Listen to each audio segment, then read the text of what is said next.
Welcome to another dispatch, Firebird Spirit reporting from the front lines of current events. This past week has been quite the whirlwind, hasn't it? Let's take a moment to catch our breath and find the silver linings amidst the chaos.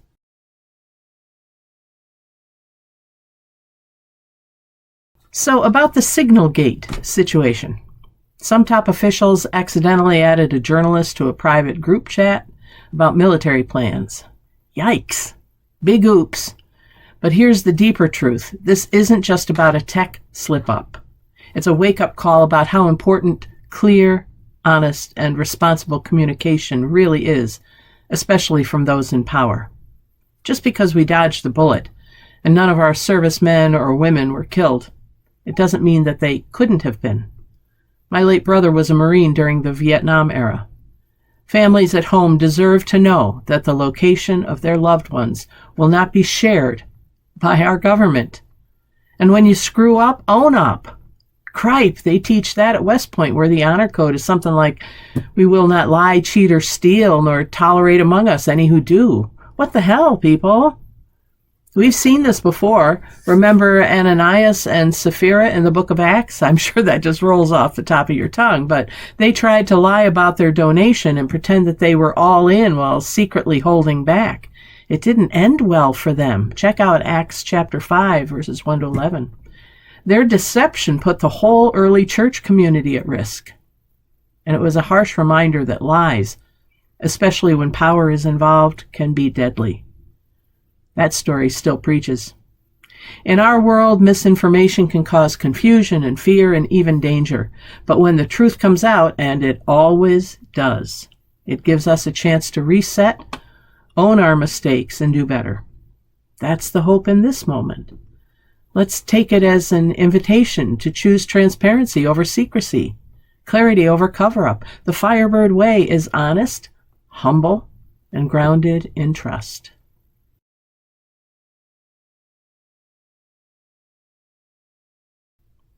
Recent events have raised serious concerns about justice and due process in our nation. I mean, really, the Trump administration's use of the Alien Enemies Act of 1798 to deport individuals, including legal residents, to El Salvador without proper hearings, it sparked significant controversy. And it should. Hundreds of Venezuelan migrants were deported under this act, with many ending up in a Salvadoran prison known for its harsh conditions. Can you say concentration camps? This action has been met with legal challenges, and a U.S. appeals court recently upheld a block of these deportations, emphasizing the importance of due process, at least for now. As people of faith, we are reminded of the biblical call to learn to do right, seek justice, defend the oppressed. That's from Isaiah 1:17. These events challenge us to advocate for the fair and humane treatment of all individuals, regardless of their origin. We are all children of the same God, with the same God spark inside us.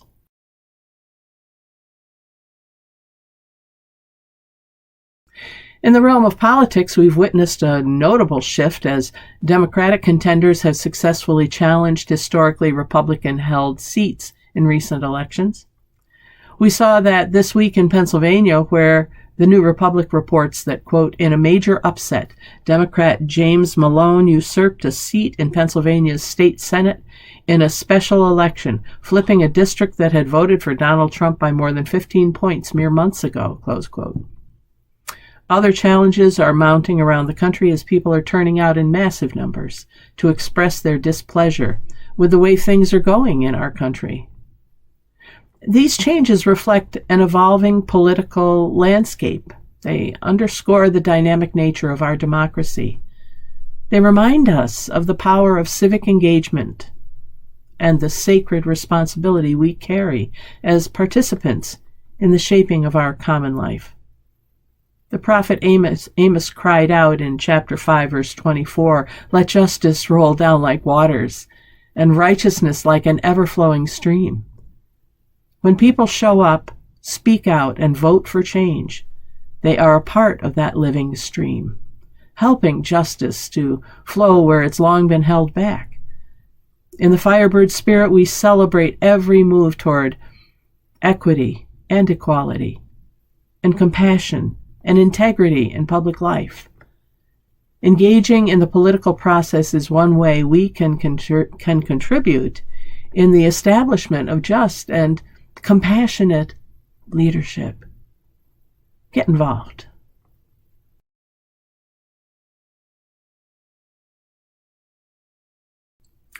Across the nation, communities have rallied in support of the U.S. Postal Services, the USPS, this last week, amidst discussions of restructuring or potential privatization.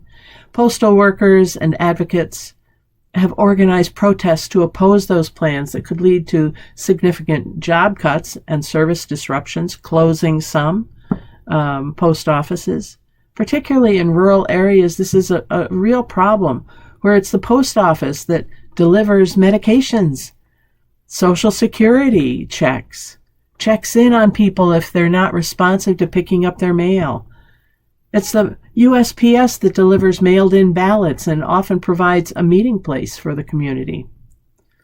The post office has long been a vital institution. It was created as part of the U.S. Constitution, ensuring communication and connection across the vast distances of our country. I mean, think of how big our country is, and not everyone has access to broadband, and even if they do, not everyone is able to operate a computer or their phone. Look at how many people need their grandchildren to help. I mean, let's be real here, folks. These demonstrations highlight our collective commitment to preserving accessible and reliable postal services for all. In standing with postal workers, we echo the biblical principle that's found in Galatians 6:2 of bearing one another's burdens.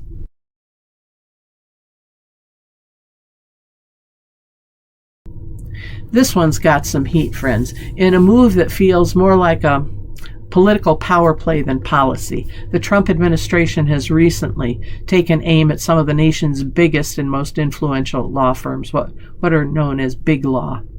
Executive orders came they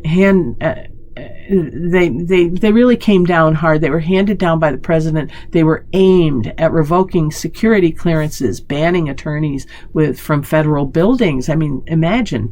And severing government contracts with firms that had dared to challenge or criticize this administration in the past.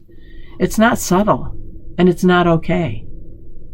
Firms like Perkins Coie, famous for representing Hillary Clinton during the 2016 campaign, and Jenner & Block, home to Andrew Weissman of Mueller investigation fame. They've been put on blast, but here's where the Firebird shows up. Those firms are not backing down. Perkins Coie responded swiftly with a lawsuit, calling out the government's action as a clear violation of constitutional rights and the basic principle that everyone deserves representation, right? A federal judge agreed, at least for now, and issued a temporary block on parts of that order, giving them room to keep doing their work. Jenner and Block did the same. They challenged the order in court and won a pause. These legal titans are not rolling over, thank God. They're standing their ground for the rule of law, for the independence of the legal profession, and for every person's right to fair counsel, even and especially, I might say, when it's politically unpopular. Not all firms took the same path, though. Paul Weiss reached a deal offering millions in pro bono work and some policy adjustments in exchange for the lifting of the order against them. Some see that as strategic, others see it as compromise. Either way, it shows how complicated and tense things have become in the legal political showdown. But let's zoom out for a second. Whatever it is that's happening here, it's about more than just contracts and courtrooms. It's about whether justice can still operate without fear or favor, whether speaking truth to power is something we still honor, and whether a government can punish lawyers simply for doing their job. If you or someone you know gets arrested, do you want the government telling you who your lawyer can and cannot be? That's where this is leading. That's what's happening. And as people of faith and conscience, this is our moment to again remember the words of Isaiah that we quoted earlier. Learn to do right. Seek justice. Defend the oppressed. The law is supposed to protect the people, not the powerful. Our U.S. Constitution was written to keep one or two people from becoming all-powerful. We opted for 3 equal branches, not one all-powerful one. And when it's being twisted and weaponized, we've got to name that, stand up, and support those who push back. So here's to the fighters in the courts, in the streets, and in every sacred space where justice still burns bright.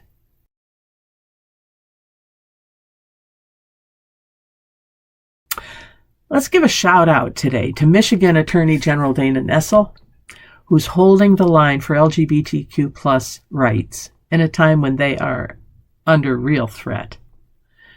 In the face of political pressure and cultural pushback, she's not backing down.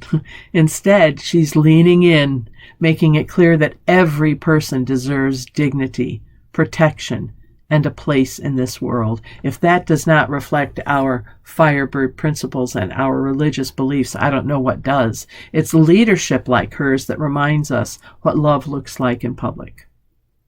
And as followers of the inclusive and justice-driven way of Jesus, we are called to stand shoulder to shoulder with those who are too often pushed to the margins. This is what solidarity looks like in action. And we thank you, Attorney General.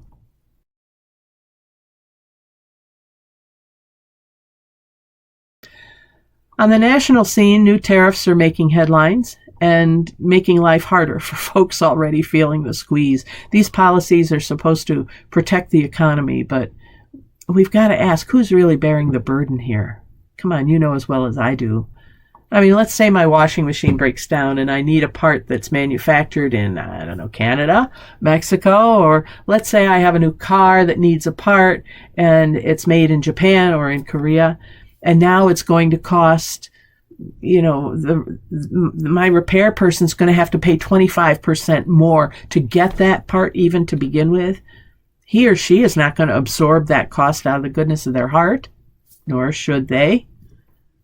But they're going to pass that on to me. It's not going to hurt those other countries.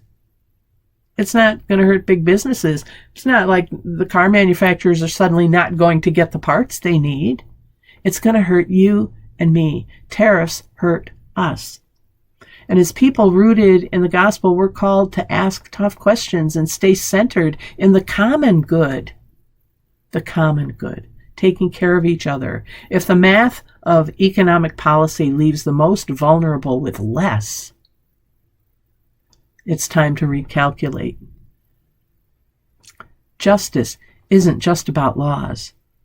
It's about everyday decisions that either lift people up or press people down.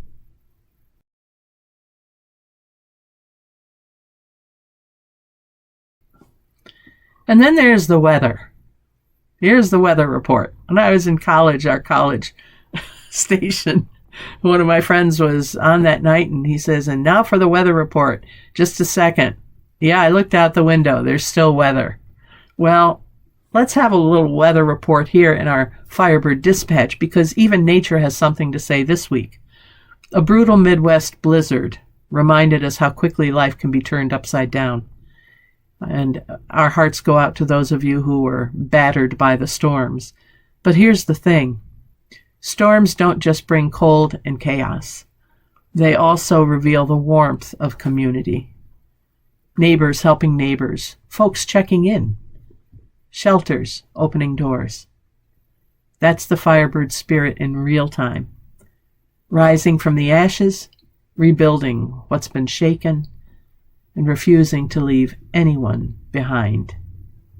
Shout out to all of you who survived the weather this week.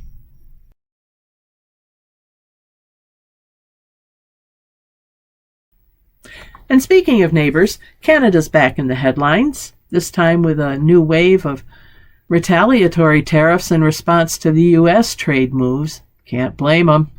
Hang in there, our brothers and sisters in the North.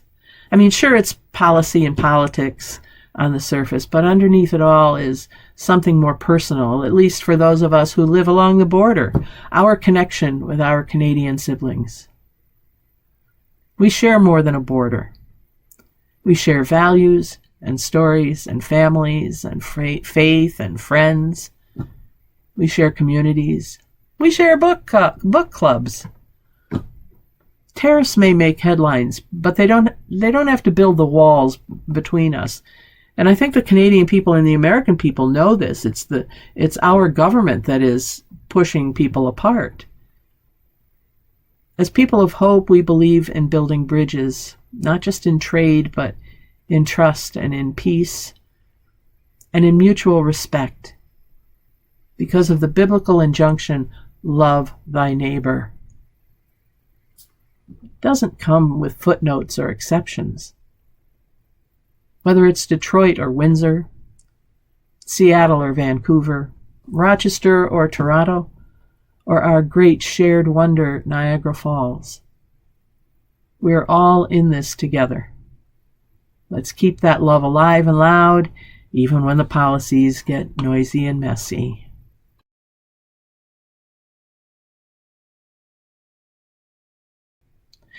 Looking ahead, reports indicate that citizen demonstrations are planned for Saturday, April 5th, focusing on various social and political issues.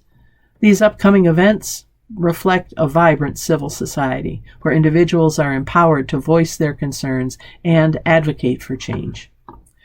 As we approach these demonstrations in large cities and small little rural hamlets, let's remember the importance of peaceful assembly and respectful dialogue.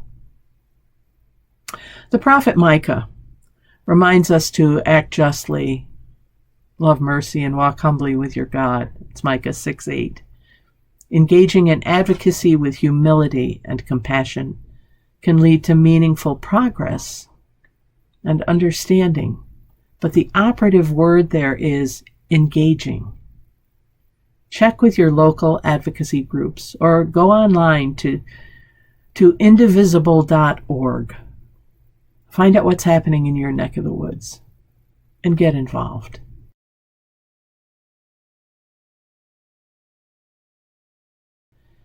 And finally, life in the Firebird spirit is all about one step, one spark at a time. As we navigate these times together, my friends, let's keep our eyes on the horizon, seeking out opportunities for growth and understanding. Praise those who are standing up for free speech and the rights of others. Mistakes and challenges are part of the journey, but with faith and community, we can turn those challenges into stepping stones toward a brighter future. Go back and reread Jesus' Sermon on the Mount.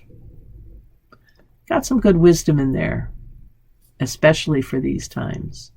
So let's keep moving forward with hearts on fire, ready to turn breakdowns into breakthroughs, fear into faith, and injustice into action. Because this is who we are. Hashtag Firebird Spirit, a global community of hope co-creating a world that looks more and more like love, more and more like justice, more and more like inclusive kindness, more and more like resurrection. Stay tuned on this channel for more dispatches from the front. In the meantime, keep the faith and God bless. Over and out.